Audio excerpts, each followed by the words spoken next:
ó ga o madam ọbànlá náà tún ti dá sọ̀rọ̀ tó wà ńlẹ̀ ọ̀rọ̀ tó wà láàrin àwọn ọmọ onímọ́tò gbogbo fàǹfà tán jọ ń fà mọ́ra wọn lọ́wọ́ pàápàá ọ̀rọ̀ tó wà láàrin MC Oluomo Tafa Sego àti Koko Zaria specifically ó lágbára. Kí lohun ìkìlọ̀ tí madam ọbànlá fi ránṣẹ́ sí Koko Zaria? Kí ni ìmọ̀ràn tí wọ́n gba Tafa Sego? Ẹ̀yin èèyàn mi, mo tún kí yín káàbọ̀ sórí ìkànnì DIGINAIJA television bó o lójú ọjọ́ lọ́dọ̀ tìyín. Lórí gbogbo rògbòdìyàn tó ń lọ nínú ẹgbẹ́ onímọ́tò NURTW ní Lagos State. Nínú fọ́nrán yìí ẹ máa gbọ́ ìmọ̀ràn tí madam ọbànlá fún Tafa Sego lórí support táwọn kan tí wọ́n ń fún un. Wọ́n ní kí Tafa Sego wọ́n ní kó ṣọ́ra o kó má ṣe wípé orin àmẹ́rin ìjọba ẹ̀wẹ̀kú ẹ̀wẹ̀lẹ̀ òun ni wọ́n ń kọ fún un tó ṣe wípé ohun tí wọ́n ṣe fún MC Oluomo wọn ò padà wá ṣe fún gbò bá yá pé kó ṣọ́ra ṣe.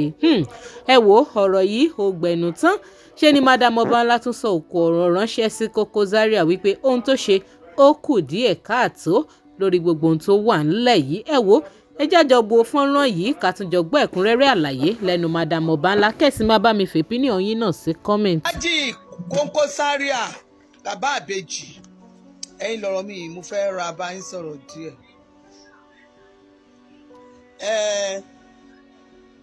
Ọ̀rọ̀ mi yẹn kò mú tìjà wá o bọ́rọ̀ bá ṣe rí o ni mo ṣe máa ń sọ tèmi.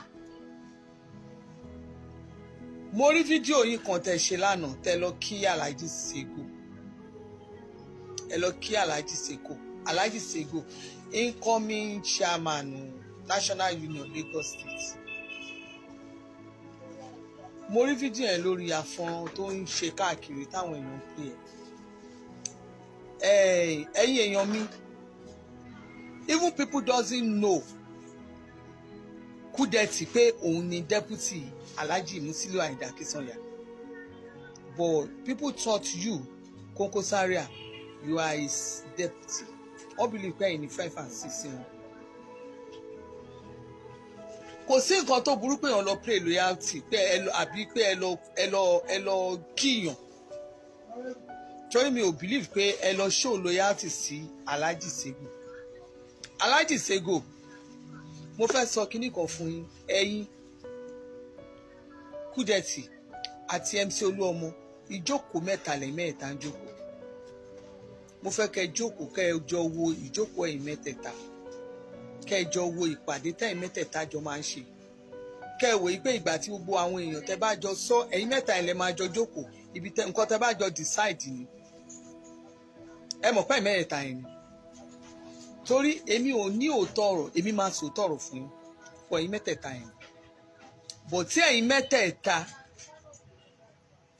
tí ẹ bá wà allow àwọn tó ń wá nǹkan tó fẹ́ jẹ tẹ́ bá allow kí wọ́n da àárín yín rú. Alhaji Sego kó ṣe gbọ́n tó wá kí iná lọ fún yín o kálukú ń ṣiṣẹ́ síbi tó fẹ́ jẹun ni. Ẹ wo ẹ̀yin yín dáadáa o tí ẹ bá ń wo nǹkan tó ń ṣẹlẹ̀ lénìí tí àwọn èèyàn ń ṣe tí mo believe pé kò sí nǹkan tó ṣẹlẹ̀ sí MC Oluomo ṣebí wọ́n change seat ni ṣebí seat arrange seat ẹjọ́ máa arrange lára yín bóun lè ṣe change kí ló wá fẹ́ fa àwọn fídíò ọ̀tẹ̀ àwọn ọ̀rọ̀ ọ̀tẹ̀ àwọn nǹkan tí ó yẹ ká máa bá lọ́wọ́ àwọn èyí kọ̀ọ̀kan. Alhaji Koko Zaria mo wà very very disappointed pẹ̀lú àwọn nǹkan tí mò ń rí lọ́wọ́ yín kò dá. We have to say the facts. Ẹ jẹ́ ká sọ bó ṣe rí torí pé tá bá sọ láyé tá bá sọ tá bá dọ̀run wọ́n á tún dá. Àwọn nǹkan kan wà tó jẹ́ pé ẹ̀yin tẹ́ súnmọ́ Alhaji MC Oluomo tó jẹ́ ilẹ̀ súnmọ́ wọn jù tó jẹ́ ìyìn àwọn èèyàn mọ̀ tó ń súnmọ́ wọn jù kò yẹ kẹ́ máa ṣe ní gbangba. Gbogbo èèyàn ti mọ̀ agree Sego is the next chairman Lagos State agree but ẹ jẹ́ ká fi ọgbọ́n Ọlọ́run ṣe gbogbo nǹkan tá a bá ṣe kí gbogbo wa ká dẹ̀ ní ìbẹ̀rù Ọlọ́run. Koko Zaria fídíò tẹ́ ṣe yẹn ó kù díẹ̀ káàtó mo mọ̀ pé ẹ lè má mọ̀ pé wọ́n rìkọ́ọ̀dù nítorí ẹ̀yin kọ́ lè rìkọ́ọ̀dù kẹ́ ẹ lè mọ ibi tí ẹgbẹ́ wà ní. Koko Zaria àwọn èèyàn rìkọ́ọ̀dù fídíò yẹn wọ́n mọ̀ọ́mọ̀ rìkọ́ọ̀dù láti gbé síta. Mo mọ̀ pé gbogbo yẹn kúkú mọ̀ pé MC Oluomo kò deserve nǹkan tẹ́ ẹ̀ ń ṣe fún ẹ̀yin kọ̀ọ̀kan mọ̀ bẹ́ẹ̀ Ó ga o, ọ̀rọ̀ lẹ́gbọ́ tí madam Ọbanla sọ kalẹ̀ yìí ẹ̀yin èèyàn, ṣé lóòótọ́ ká má sì parọ́. Ọ̀pọ̀ gan ni ò mọ̀ wípé Kúdẹ̀lẹ́tì òun ni igbákejì MC Oluomo. Ní gbogbo ìgbà tẹ̀ní MC Koko Zaria la máa ń wò wípé bóyá òun ni igbákejì MC torí òun ló máa ń wà pẹ̀lú MC 5 and 6 ní gbogbo ìgbà báyìí òun pẹ̀lú MC ni. Tẹ́lẹ̀ ọ̀pọ̀ gan ni ò tiẹ̀ mọ̀ ipò tí Kúdẹ̀lẹ́tì gan tó dìmú nínú ẹgbẹ́ yẹn. Nọ́tàn ti ìgbà tí ó di pé tírélà wá gba àárín MC àti Koko Zaria báyìí tí nǹkan dàrú láàrin àwọn méjèèjì. Ìgbà yẹn lọ̀pọ̀ ṣẹ̀ wá mọ̀ pé Kúdẹ̀lẹ́tì gan ni igbákejì MC Oluomo. Ṣùgbọ́n ṣá síbẹ̀síbẹ̀ pẹ̀lú gbogbo ẹ̀ náà ọ̀pọ̀ náà ló ń wà of opinion wípé kò yẹ kí Koko ṣáàṣì máa tẹ́jú MC Oluomo mọ́lẹ̀ níta gbangba bíi eléyìí. Ó lágbára ohun tó ṣàpamọ́ ojú Ọlọ́run tó.